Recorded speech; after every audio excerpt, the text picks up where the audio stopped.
আসসালামু আলাইকুম everyone, welcome back to my channel Tenshi's Tales. আশা করি সবাই ভালো আছেন, আমিও ভালো আছি আলহামদুলিল্লাহ। ত্বকে অ্যাকনে, ব্রেকআউট, এইজিং, কালচে ভাব এইসব সমস্যা থেকে রক্ষা করতে হলে অ্যাটলিস্ট আমাদের একটি basic skin care routine follow করা প্রয়োজন। আর বেসিক স্কিন কেয়ার বলতে আমরা ক্লিনজিং, টোনিং, ময়শ্চারাইজিং এবং সানস্ক্রিন ইউজ করা বুঝে থাকি। অর্থাৎ ভালোভাবে ত্বককে পরিষ্কার করে একটি টোনার ইউজ করার পর ময়শ্চারাইজার এবং সানস্ক্রিন ইউজ করা। ক্লিনজার, টোনার, ময়শ্চারাইজার এসব প্রোডাক্ট আমরা সাধারণত কিনে থাকি, কিন্তু অনেকে ন্যাচারাল বা ঘরোয়াভাবে স্কিন কেয়ার করতে পছন্দ করে। তাদের জন্যই আমার আজকের এই ভিডিওটি খুবই ইনফরমেটিভ এবং ইন্টারেস্টিং হতে যাচ্ছে, তাই অবশ্যই আমার চ্যানেলটি সাবস্ক্রাইব করতে ভুলবেন না।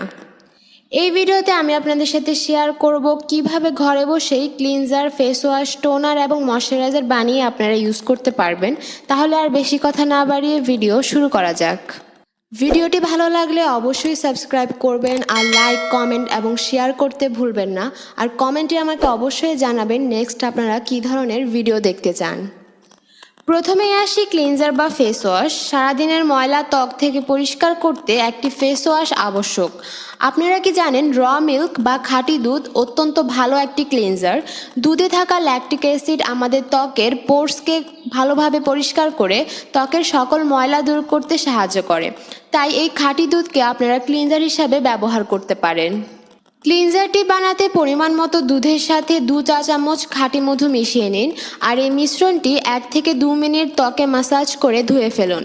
খাঁটি মধু এবং দুধের এই মিশ্রণটি আপনার ত্বককে শুধু ডিপ ক্লিনই নয়, বরং সফট এবং গ্লোয়িং করতেও সাহায্য করবে। এর পরের স্টেপ হচ্ছে টোনিং, অর্থাৎ টোনার ইউজ করা। টোনার নিয়ে আমি বেশি কিছু বলছি না, কারণ টোনার সম্পর্কে বিস্তারিত একটি ভিডিও আমার চ্যানেলে দেয়া আছে, আপনারা চাইলে দেখে আসতে পারেন। লিংক আমি ডিসক্রিপশনে দিয়ে দিব। সেখানে আমি 3টি ন্যাচারাল টোনার শেয়ার করেছি। আপনারা আপনাদের ত্বকের ধরন অনুযায়ী যে কোনো একটি ন্যাচারাল টোনার চুজ করে ব্যবহার করতে পারেন। তারপরে আসে ময়শ্চারাইজারের কথা। অয়েলি স্কিন হোক কিংবা ড্রাই স্কিন, ত্বকের যত্নে ময়শ্চারাইজার আবশ্যক। তাই আমি অয়েলি, ড্রাই এবং কম্বিনেশন স্কিনের জন্য আলাদা ন্যাচারাল এবং ঘরোয়াভাবে বানানো ময়শ্চারাইজার শেয়ার করছি। প্রথমে আসি অয়েলি স্কিন। অয়েলি স্কিনের জন্য বেস্ট ন্যাচারাল ময়শ্চারাইজার হলো অ্যালোভেরা জেল। তবে গাছ থেকে নেওয়া অ্যালোভেরা সরাসরি ফেসে অ্যাপ্লাই করা যাবে না। আপনারা একটি ভালো অ্যালোভেরা সুদিং জেল ময়শ্চারাইজার হিসেবে ইউজ করতে পারেন।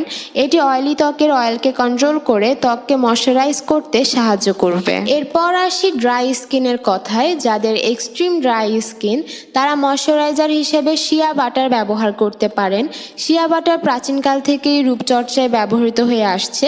এটি অত্যন্ত শুষ্ক ত্বককে ভিতর থেকে ময়শ্চারাইজ করে ত্বককে সফট এবং স্মুথ রাখতে সাহায্য করে।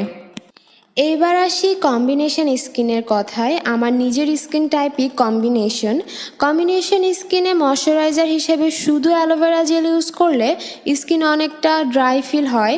তাই আমি অ্যালোভেরা জেলের সাথে 2টি ক্যাপসুল অ্যাড করে ইউজ করে থাকি। এটি স্কিনকে একদম ড্রাই বা একদম অয়েলি না করে স্কিনকে খুবই ভালোভাবে ময়শ্চারাইজ করতে সাহায্য করে। তাই আপনারা চাইলে এই ট্রিকটা ইউজ করে কম্বিনেশন স্কিনের জন্য ময়শ্চারাইজার বানিয়ে নিতে পারেন।